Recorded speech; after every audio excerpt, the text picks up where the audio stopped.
Hey YouTube, Tutor UK back again. Not pickups video, funnily enough. This is just a video showing you guys my old magazine collection. Now the reason why this is all out on the table as it is basically there was one of the YouTubers, and I forget his name, I'll link him down below. He posted a video, I think either just after Christmas, talking about the loft, his loft in particular, and obviously condensation building up and whatnot.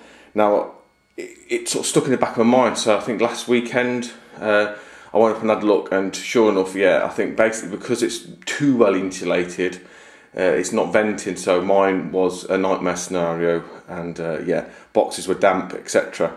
Luckily for me, a lot of my stuff was in boxes anyway. I think one or two magazines caught the brunt of it here, and well, luckily for me, some of my box systems didn't get affected, but the actual outer boxes that they were in were. I'll show them off another time, because I've packed them away again now, downstairs under the stairs. So yeah, so this is just obviously the magazines that, I mean, all of these are my own collection that I'd purchased since I was a kid, basically. Aside from one or two of the older computer and video games magazines. So, I mean, generally the bulk of it consists of computer and video games magazines and the retro gamer ones, which obviously, as we know, are slightly newer. Now, I do have a number of Superplay magazines.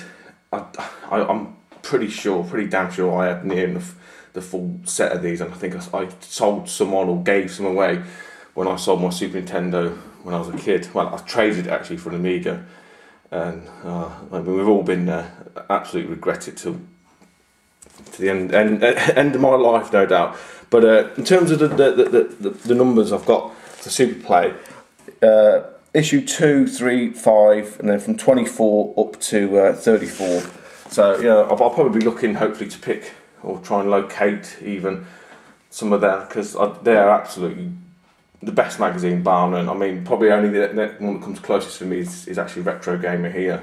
Absolutely superb magazines.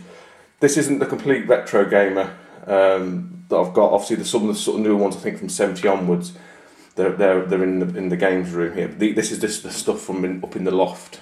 I think the oldest Retro Gamer I've got is, he says,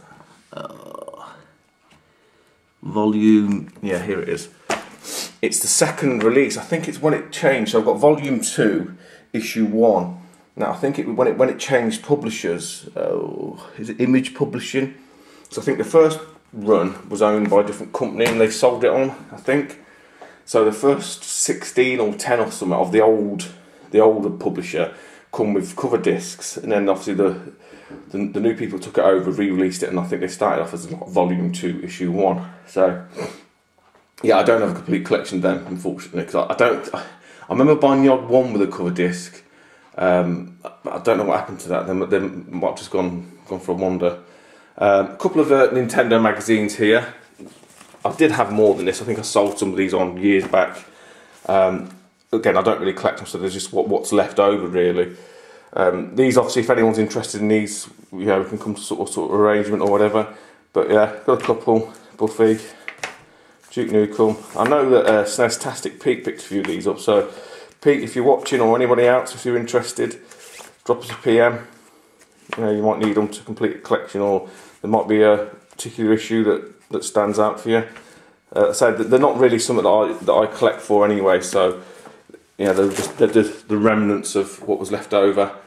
Like I said, the big bulk of it is computer and video games, because that's what I used to buy every month when I was a kid. You know, before the older Tinternet was out, this is how us old gits picked up and knew about all the upcoming games and everything else. So yeah, it was really, you know, the medium to keep up with stuff. The oldest one I've got, computer and video games wise, is this one here, May 1988. I didn't buy this as a kid, because I was about like 6 years old or whatever. No, not quite that old, a bit older than that. No, I think I picked this up probably about 20 years ago anyway, from a second-hand shop, along with a few others.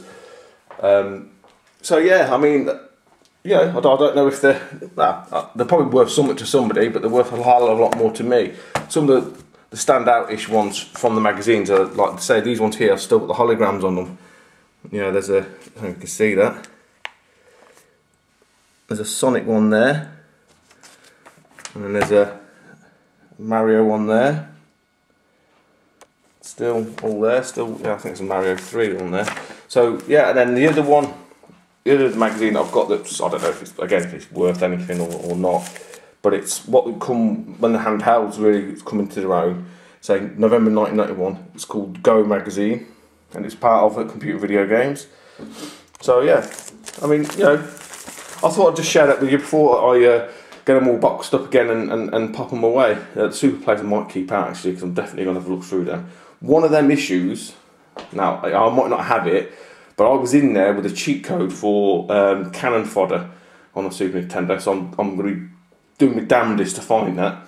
So yeah, anyway, something different, guys, and I just thought I'd share that with you before I say they go back into storage. And take it easy, and I'll post a new video up soon. Cheers, bye.